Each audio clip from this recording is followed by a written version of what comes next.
Joe Biden isn't only using his weaponized DOJ to go after conservatives and Republicans like Donald Trump, he's now also going after Democrats and progressives, specifically those who are pro life. And just this week, several of these pro life activists received sentencings in federal prison up to 5 years for simply preventing people from going to murder their babies at an abortion clinic. Now, I think this is outrageous. So I brought in my very first guest of this podcast, who is a presidential candidate on the Democrat ticket. We'll get into it all right here on the Battle Belongs podcast.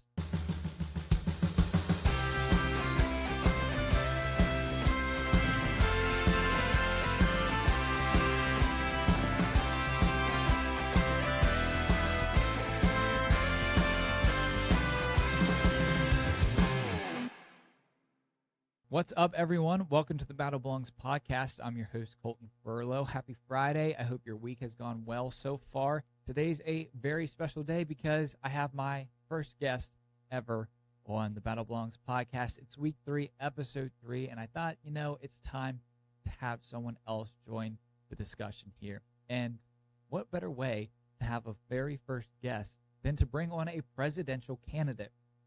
Now, it's no one that you're even thinking of, and you've probably actually never even heard her name, but she has an amazing story. She is a warrior and an activist on a very specific issue that I truly care about. It's the number one issue that I discuss on my social media platforms, and it's something that I've just been really getting involved with, not as much as she has. She's become a true warrior in this fight, but that is the issue and topic of abortion. Now, many of you probably know my full stance on abortion, but probably don't know how I actually became pro-life and the story behind it all. And I really won't get into much of it because we're going to have her join the podcast. But growing up, I was a Christian. I'm still a Christian, obviously.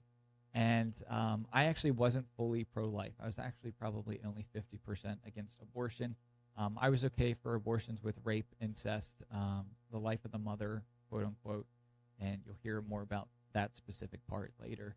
And also for pregnancies where the baby might have Down syndrome or missing an arm or missing a leg or just something like that, I was actually okay with abortions for that.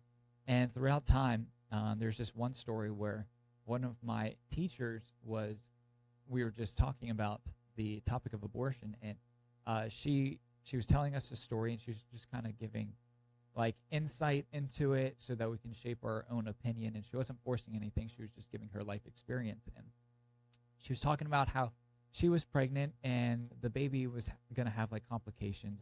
I don't really remember exactly what was going to be wrong with the baby, and she was basically encouraged, or at least given the option, to have an abortion. And she chose life. She was like, no, like whatever this baby has, however this baby comes out, it's going to be my baby. I'm going to love it. And she says, and this person.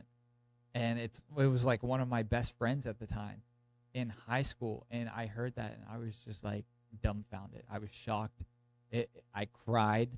I just like wanted to go up and give her a hug. And in that moment, I became pro-life for any complications that a baby had, because no matter what complication, no matter if it's Down syndrome, whatever it may be, that life is as valuable as a normal, healthy baby. And turns out when she was born, there was nothing wrong with her whatsoever. So a lot of these doctors get it wrong, and just praise God that everything just went smooth, that she chose life. And I had a best friend out of the option to choose life.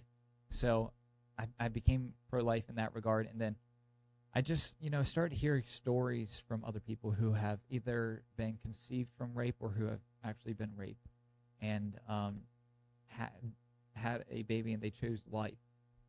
And all of that just made me become fully pro-life, 100% with no exceptions, because I don't think there's ever an exception to kill an innocent human life whatsoever. Every life is as valuable as the next life, and I'm just so excited to bring in this guest so that we can discuss more about it. But just a quick little, housekeeping thing. I'm a little sick. So I just woke up, sore throat. So I'm sorry if I sound any different than normal. I can't breathe through my nose at all either. And I have a tennis tournament tomorrow up in Wilmington, North Carolina. Well, today. When it's released, it's today. It's Friday, Saturday, and Sunday. And I have a tennis tournament up there, and I just hope that I don't pass out or anything. Because the last tournament I had was actually way back in 2022, and I had to play with the flu.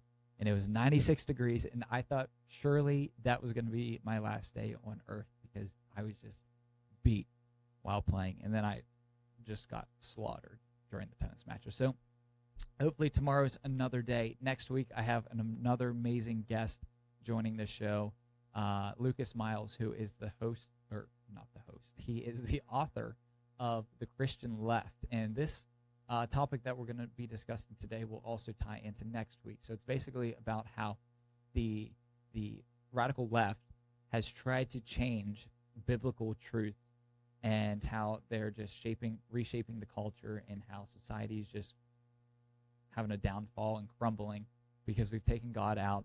We've tried to change the Bible and all that jazz. So I want to give that plug. Before we get into this episode, I think it's time to bring in the very first guest of the Battle Belongs podcast, Terrisa Bukovinac. She is an amazing woman. She is running for president on the Democrat ticket. There's probably nothing else that we can agree on politically except the issue of abortion. She's out here, and I'm over here. She's very progressive. I'm very conservative. I don't think there's really an issue that we'll have common ground on except this issue. And I've met with her and her team at Progressive Anti-Abortion Uprising several times during rallies, and they are just amazing people.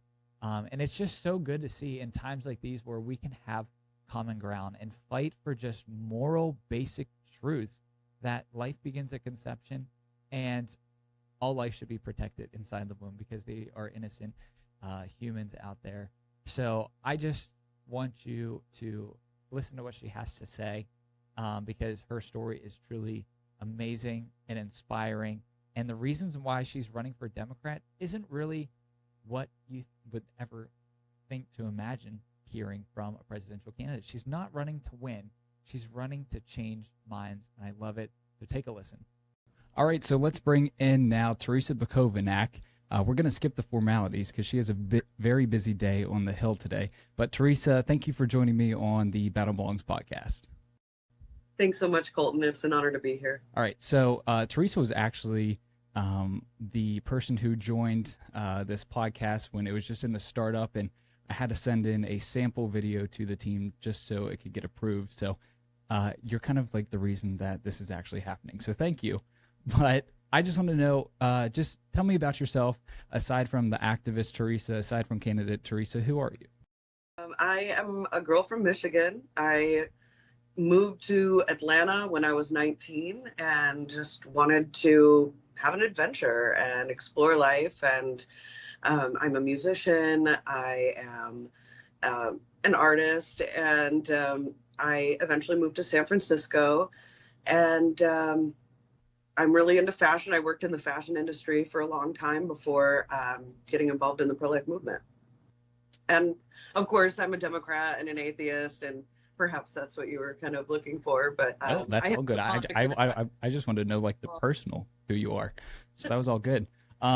So you bring up that you're an atheist, that you're a Democrat, which brings me to my next question. You know, most people in America who you see on the mainstream news who are Democrats, who are atheists, who don't believe in God, all of that, they're usually pro-choice. But this is something that you and I have common ground on. You know, there's not much that Republicans and Democrats or progressives and conservatives can find common ground on. But between me and you, we have a very common ground opinion on what is behind abortion, what abortion is. It's murder. So can you explain to me how you got to be involved in the pro-life, anti-abortion movement and why you actually became pro-life? Yeah, it is kind of a long story that has been culminating over the last many years. But I used to be a meat-eating, pro-choice Christian. I've always been pretty left-leaning. My family was not super political growing up. My parents didn't vote. And so, as a young person, a lot of young people gravitate towards more leftist politics, which I did. But as I got older, and more involved in the church and things like that, I eventually started to lose my faith in my religion. And when I no longer believed in heaven or like a life after death or like a God who was going to right all the wrongs in the end, I really started to rethink some of these moral issues. And, for me, I would think about how, rare this conscious experience is that I'm having in this life, and how the unborn are already in a place where they exist and are developing this consciousness. And, from my perspective, that's their only opportunity to have that. And I started really having some conflicting feelings about abortion. It really wasn't until I discovered the group Secular Pro-Life, though, that I realized that there are other pro-lifers like me, because I thought I had some reservations about abortion, but I thought, well, I'm not pro-life. I'm not a religious conservative. But realizing that there were other secular people out there like Christopher Hitchens, Nat Hentoff, that were deeply opposed to abortion, but also, secular people, atheists, really.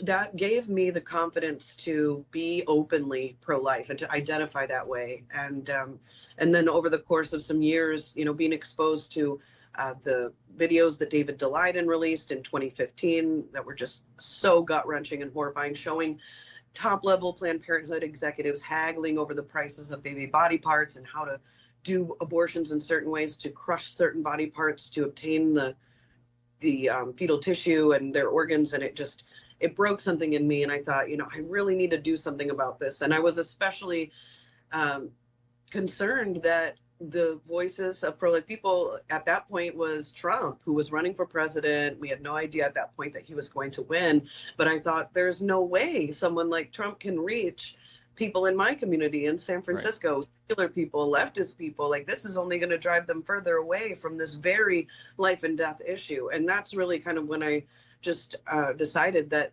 look, I can't just be frustrated and angry that no one's representing me if I'm not willing to go out and be that representation for people like me.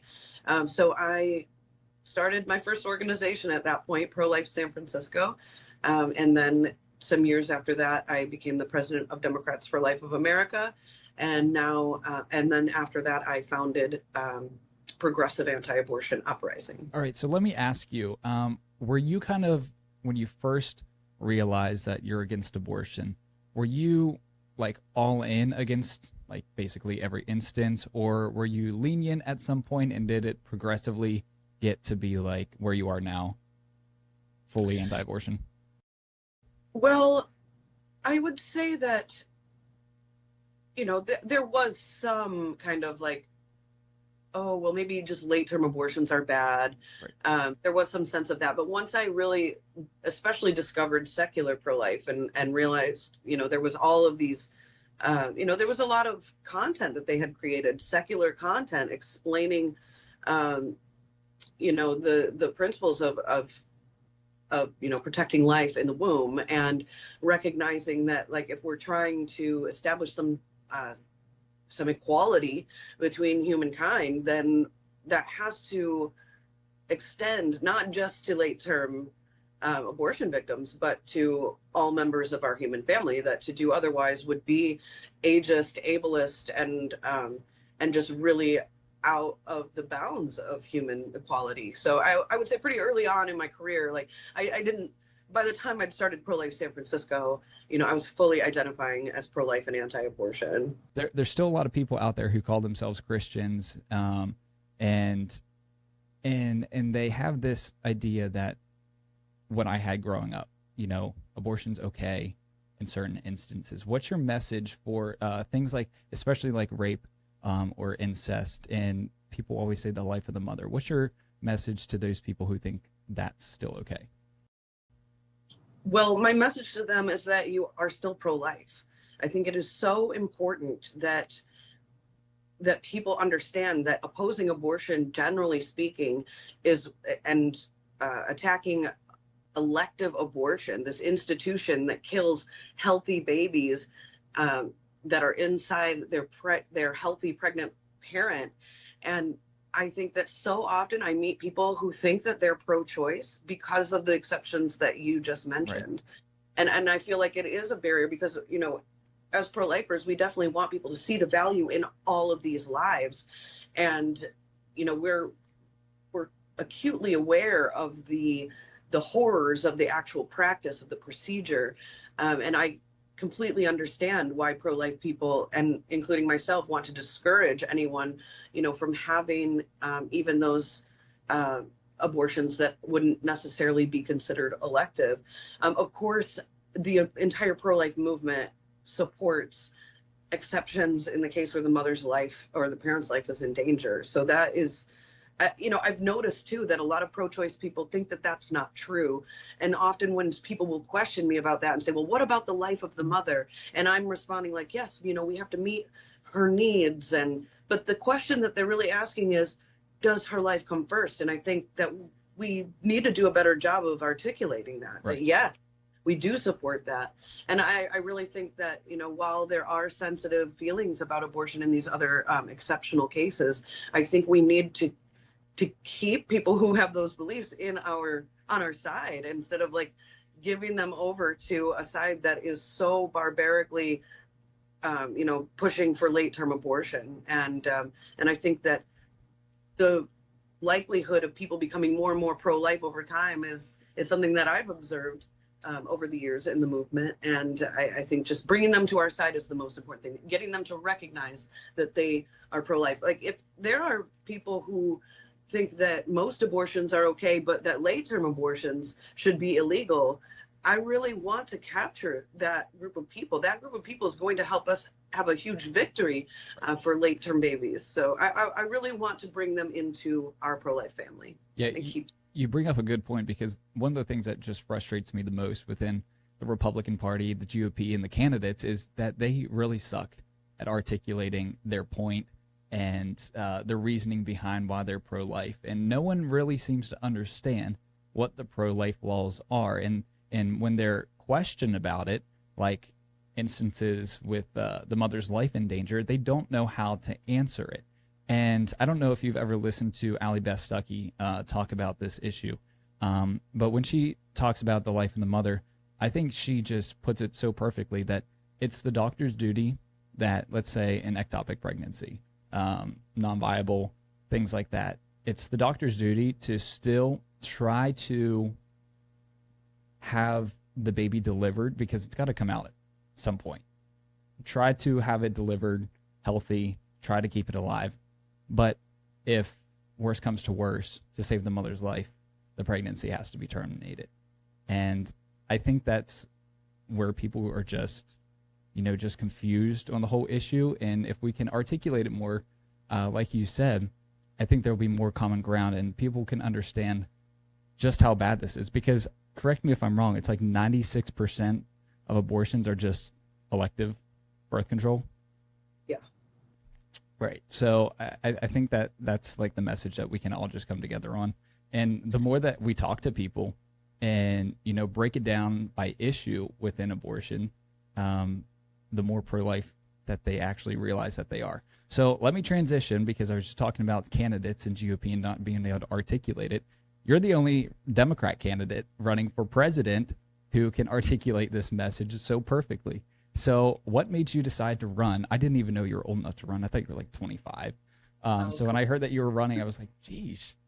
So props to you for that. So just tell me a little bit why you decided to run for president.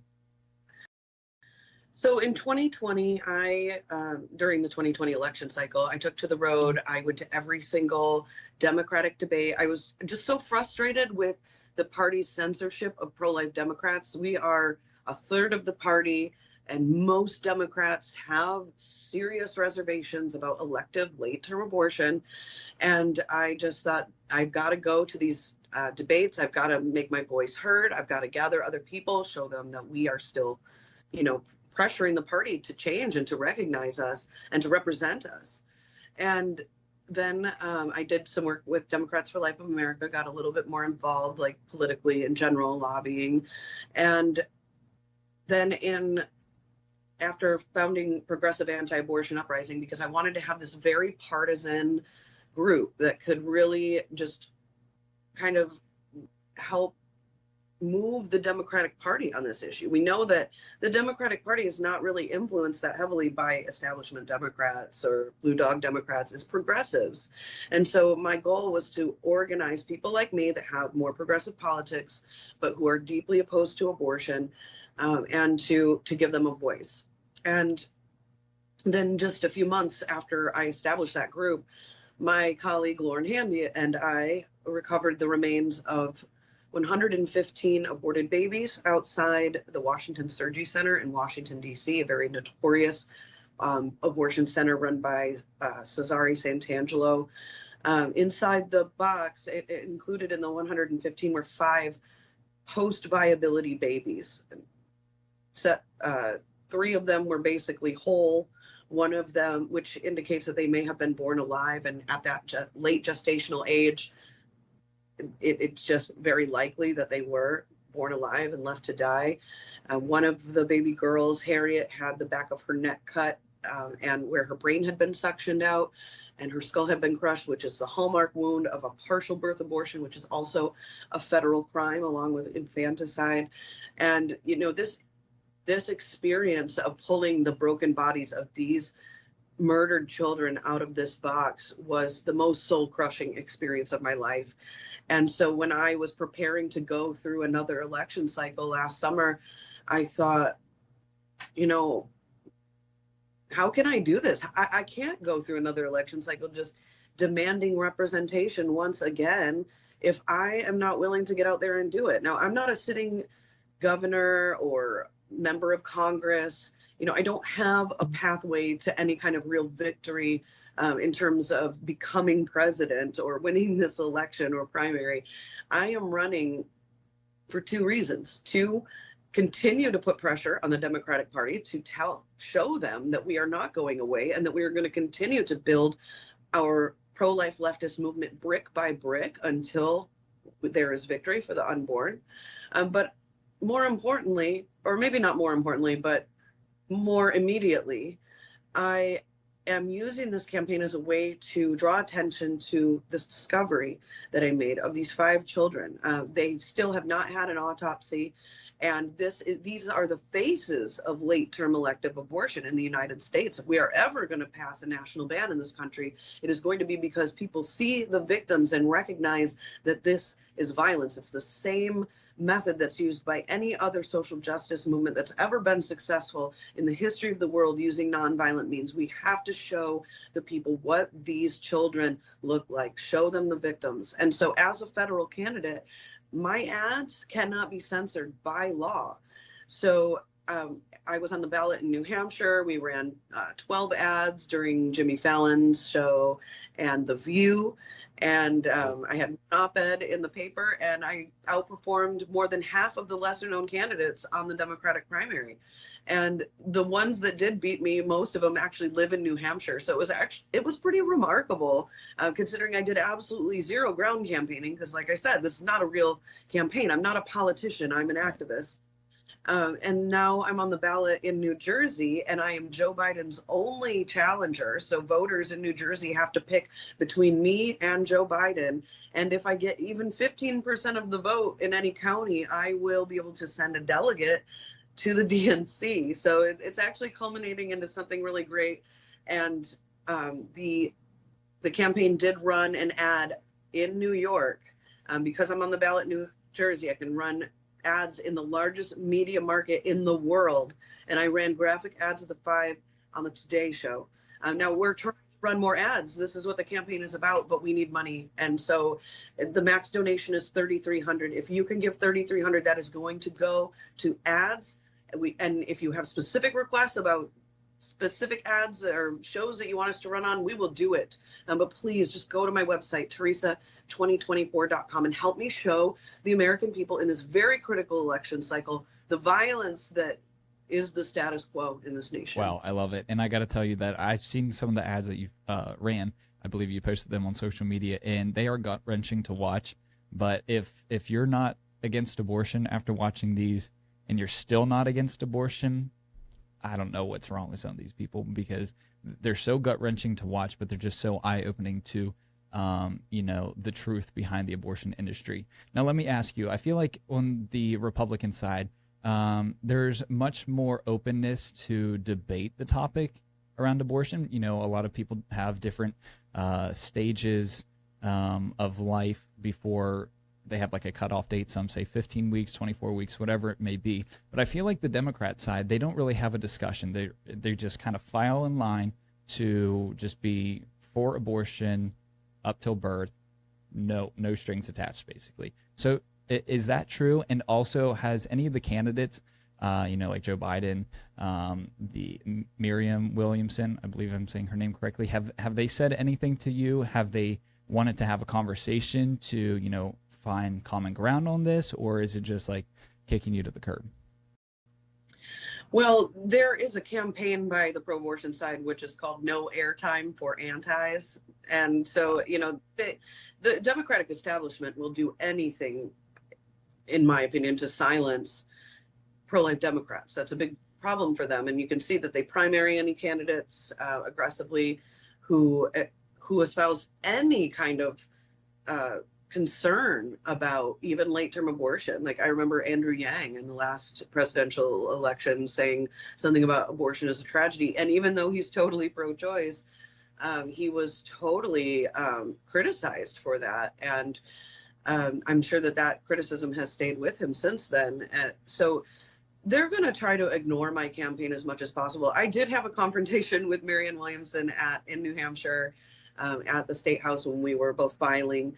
And she seemed interested at first in having a conversation, but then when she realized it was about abortion, she was just like, well, you have your opinion and I have mine. And you're absolutely right. Like, they in no way want to debate this. It is very problematic for them because their arguments aren't really that good. And, I recently had the honor and privilege of introducing the pro-life, the secular pro-life position to Peter Singer's practical ethics class at Princeton. He's the most famous moral philosopher in the world. He's super pro-abortion, and I debated Frances Kissling there, who many may remember. She's a big pro-abortion Catholic.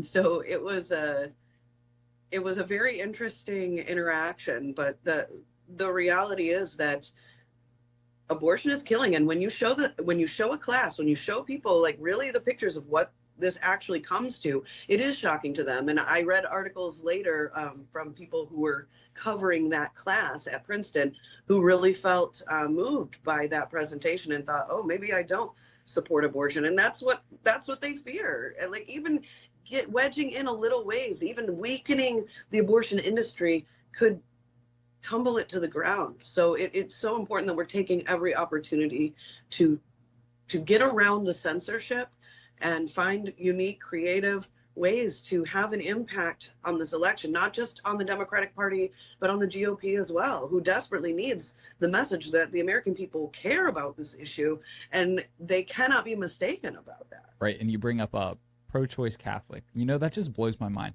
I can understand someone who's not a person of faith to be pro-abortion. I get it. But as a Christian, and I know you weren't necessarily like pro-life while you were in the church, but as a Christian, I think it's fully laid out to us in the Bible what is right and what is wrong, and how anyone who can claim to be a Christian, especially like Joe Biden as a Catholic, supports abortion just absolutely blows my mind, and I'll never understand it. And when you dig deep with them, they can't even articulate or argue their position either. So before I let you go, I want to talk about the breaking news that has happened. You had a few friends that I've met at these pro-life and anti-abortion rallies who are just amazing people who just want to save human lives. So a few of them were arrested a while back, but they were just sentenced. So just give me the rundown of exactly what happened. Well, in October of 2020, several activists, including my colleague Lauren Handy and Herb Garrity, they engaged in what we call a rescue. This is a nonviolent direct action tactic that has been used throughout the pro-life movement, really having a major impact on the 80s and 90s. Now, the tactic of rescue back then was to blockade abortion clinics and to prevent people from entering the killing centers, treating it as you would an actual killing center anywhere in the world. And I'm sure you can imagine in some historic events that have happened where we think, wow, I would totally not allow that to happen. And yet every day these killing centers, people go in and out, and most pro-life people just drive right by them. But some very brave people who have studied the science of social justice and understand that nonviolent direct action is, again, another critical element to success. And so Lauren and Herb, along with 7 others, went to the Washington Surgery Center, which is the site where 2 years later, Lauren and I did recover what's come to be known as the DC-5. They did this rescue there in 2020. There was a blockade, but not all of them were blocking, and it didn't last very long. It was peaceful. They weren't assaulting anyone or anything like that. But a clinic worker sprained her ankle while she was attempting to push them out of the clinic. And so they have labeled this a violent rescue, a violent action. And so the federal government indicted them under the FACE Act, which is the Freedom to Access Clinic Entrances Act, enacted in the 90s to address the direct action that was so critical to forming the pro-life party that we have in the United States. So the federal government, Biden's DOJ, Merrick Garland's DOJ, has come down so hard on pro-life activists since Roe, and this is since Roe was overturned, and it's in the face of more than 70 attacks on pregnancy centers by pro-abortion activists, which are also supposed to be protected under the FACE Act. So we have like more than 100 people being indicted under the FACE Act who are pro-life, and 2 who are pro-choice. It is a complete weaponization of this law against peaceful pro-life people. And so this week, back in the fall is when the trial was, and the defendants were all told that they would have time to get their affairs in order, that they would, they wouldn't go to jail until sentencing. But the government said that because it was a violent crime, that they had to be taken to jail right away. And so they didn't have any time to say goodbye to anyone. They had to go to jail right away. And that was 9 months ago. They're all still in jail, and they just got sentenced this week. Lauren was given 57 months in prison, and Herb was given 27 months in federal prison for what anyone in their right mind would normally classify as a totally nonviolent, peaceful resistance to legal child killing. These people are heroes.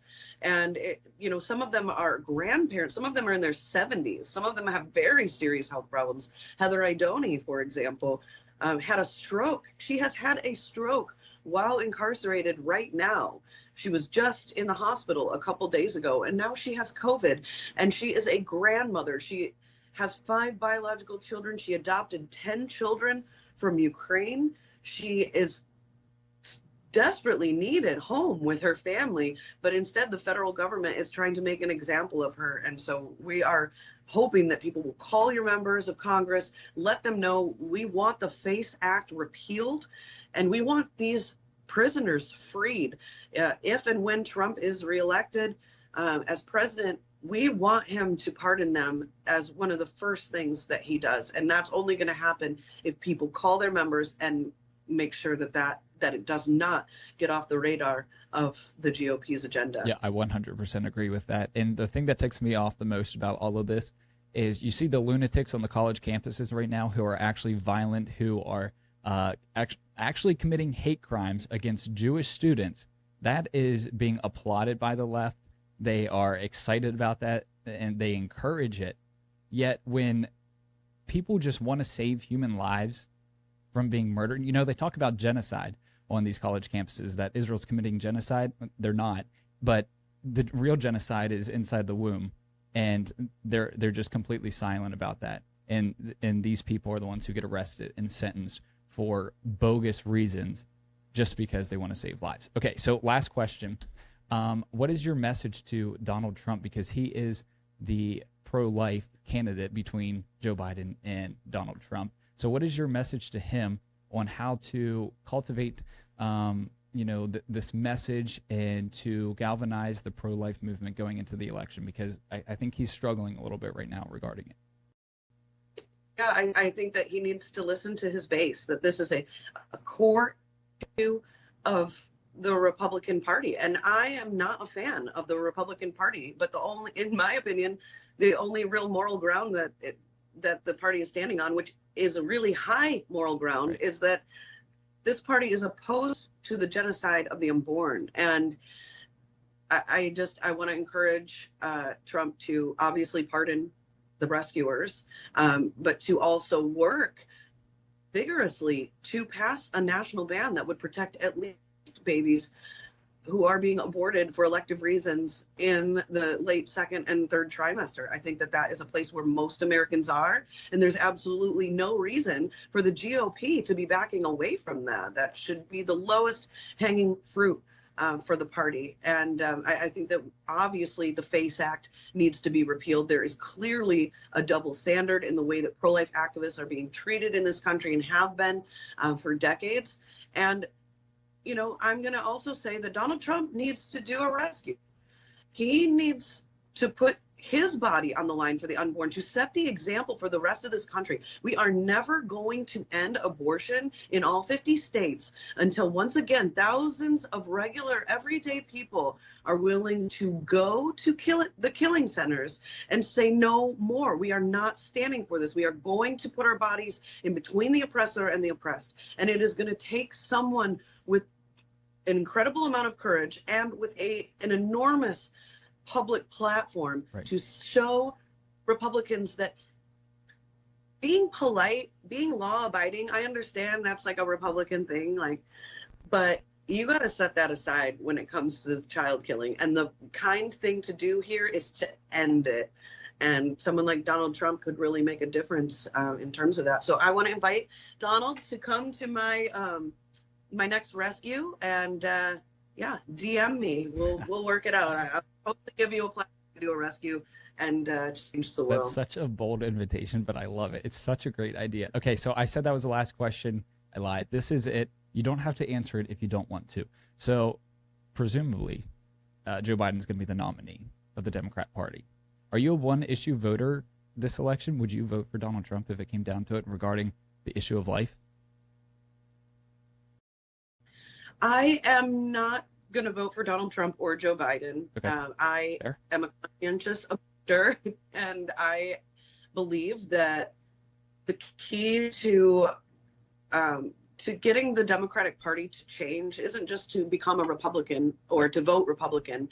It is to show them that I'm a Democrat and I am withholding my vote from them, that I will not be complicit in their child killing agenda, and that it is so, I'm trying to set the example for other pro-life Democrats that they must not be complicit. And it's a lot harder of a message to convey if you're like, well, I'm just going to vote for Trump, or, trying to get them to vote for Trump. The message is lost. We are Democrats. We do not agree with Republican policies, but we will not be complicit in child killing. That is the message.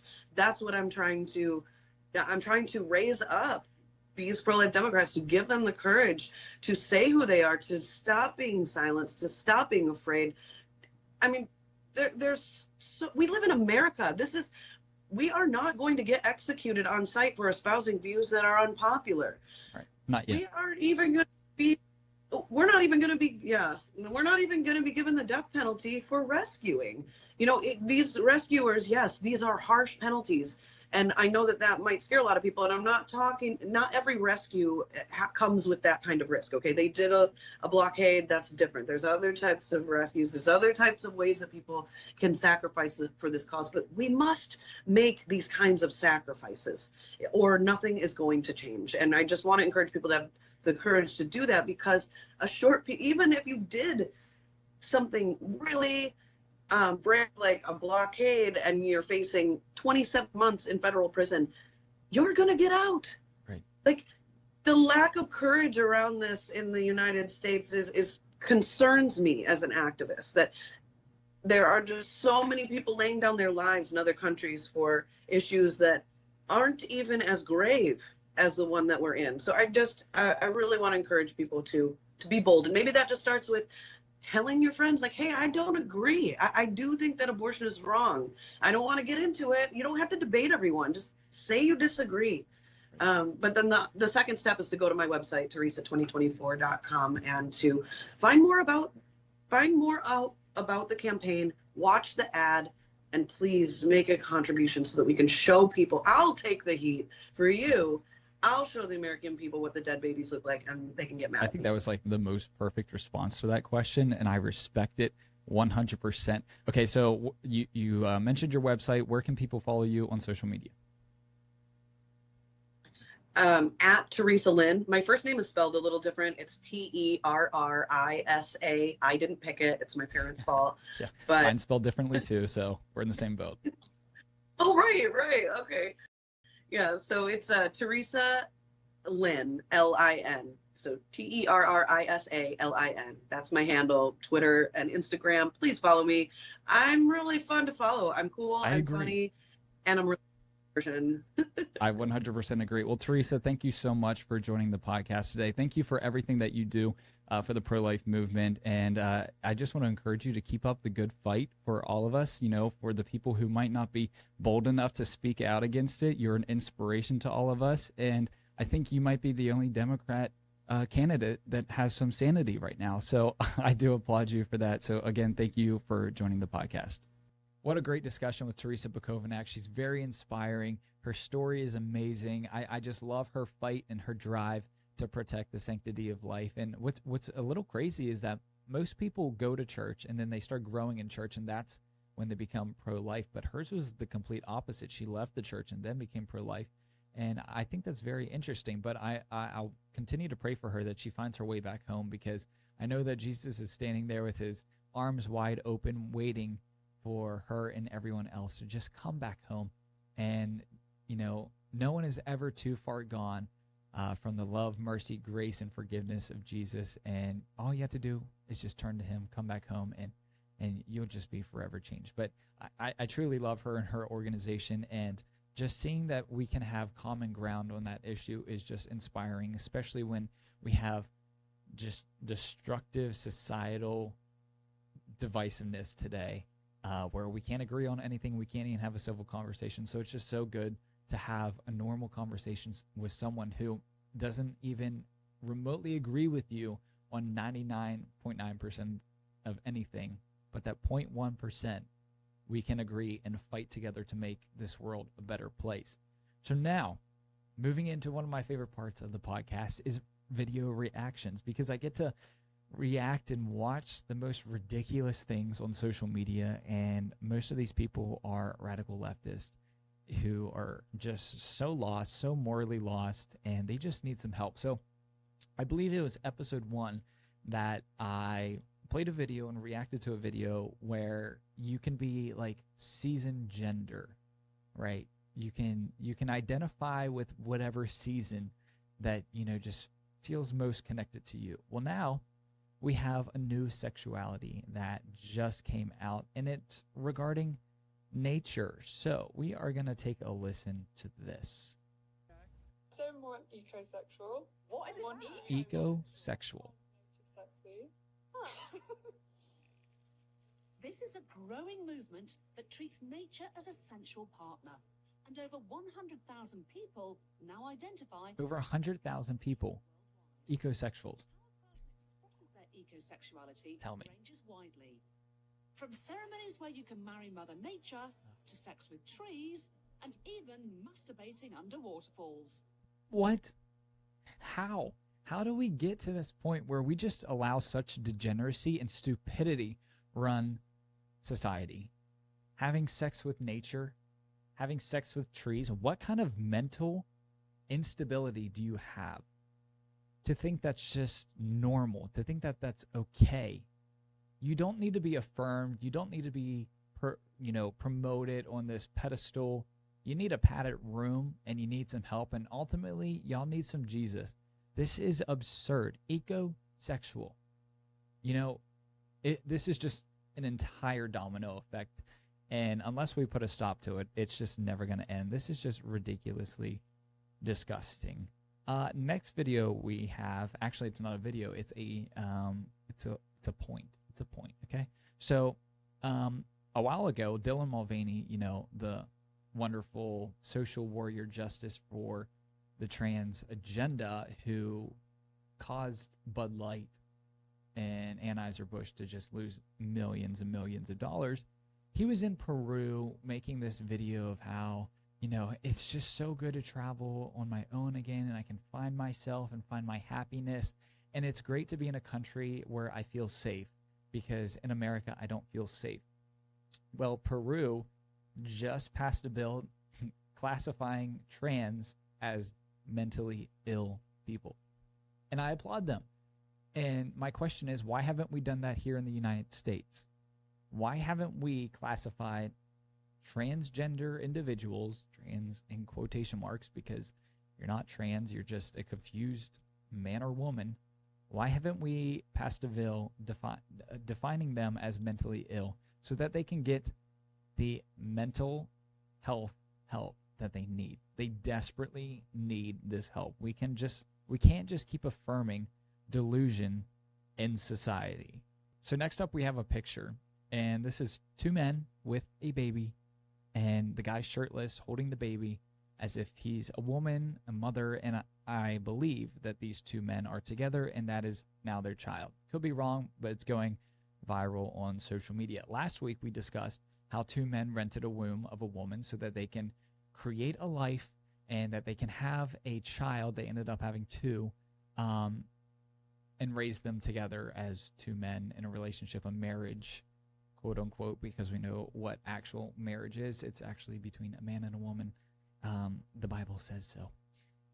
But we discussed it last week, how that is just basically child abuse. You are stripping a newborn child away from their mother at the moment of birth that they created 9 months worth of a connection to, and giving it to two men. This is human trafficking. They're actually buying this child. It's very disgusting. It's very immoral, and it should never be allowed to happen. But here we go. We have another picture. I assume it's the exact same way, and I think we just have to put a stop to it. So how to give that plug there. With that being said, I think that's just going to wrap it up for episode number 3 of this podcast. I thank you all for tuning in and listening. I hope you took something out of the discussion with Terrisa. Again, be sure to follow her. Even though you might not agree with any other issue that she fights for, I think this is one that we can all rally together around and just make the world a better place. Less baby murder makes the world a better place. More humans get to live, the world is a better place. So I don't know how anyone can really argue that. But this is such an important issue to me and a topic that I really care deeply about. So we're going to be having other guests on throughout this podcast series discussing it, just going in deeper about the different issues within the abortion movement, the abortion industry, and just hearing other people's stories, because I think it's probably one of the top issues that is changing our society right now, and elections are being focused on this, especially on the radical left. So we're going to be hearing a lot more from this topic and the issue of pro-life and anti-abortion coming soon. But next week, again, don't forget to tune in. We have Lucas Miles, the author of The Christian Left, and he also came out with a new book, Woke Jesus. We're going to be having him back on at a later time to discuss that book.